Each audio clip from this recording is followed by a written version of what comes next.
Bakardade eta isolamendua areagotzea bizi garen gizartearen sintoma dira. Pertsonen arteko lotura ezak, zatiketa sozialak eta zeinketen krisiak ongizate individualari eta kolektiboari eragiten diote.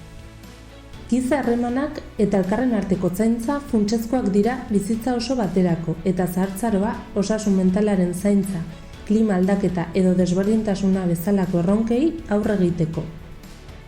2015-tik Bogan taldeak eta Gislan kooperatibek auzosare sustatzen dute, berrikuntza sozialeko eta lankidetza publiko komunitarioko proiektu bat. Helburua da gizarte hauskortasuneko egoeran dauden pertsonen bizi kalitatea hobetzea. Lehen esperientziak adinekoengan oinarritu dira, baina ereduak pertsona guztiengana iritsi nahi du. Auzosarek prebentzioan eragiten du, lotura komunitarioak eta pertenentzia zentzua sustatuz. Auzosareren eredua 3 ardatzetan oinarritzen da. Alde batetik detekzioa eta balorazioa sistema bat du.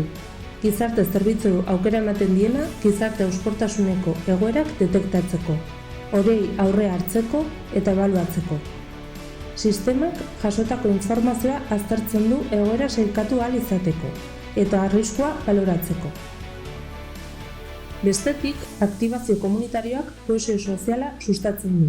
Diagnostiko komunitario batetik abiatzen da, tokian tokiko. Harremanen garrantziaz eta bakardadearen prebentzioaz kontzientziatzen du. Auzoan giltzarria diren pertsonak identifikatzen, formatzen eta mobilizatzen ditu, auzozainak. Auzoetan bizikidetza ona, elkarren arteko zaintza eta laguntza sustatzeko. Azkenik, akonpainamendu soziozitzaile pertsonalizatuaren bidez, adineko pertsonei laguntzen zaie, haien gizarte sarea indartzeko eta ongizatea hobetzeko. Ereduak udal baliabideen kudeaketa eraginkorra eta erabakia hartzea hobetzen du, informazio zehatzetik abiatuta. Pertsona bakoitzaren beharretara egokitutako esku hartze sozial proaktiboa ahalbidetzen du. Gizarte zerbitzuen eta komunitate sarearen arteko lankidetza indartzen du.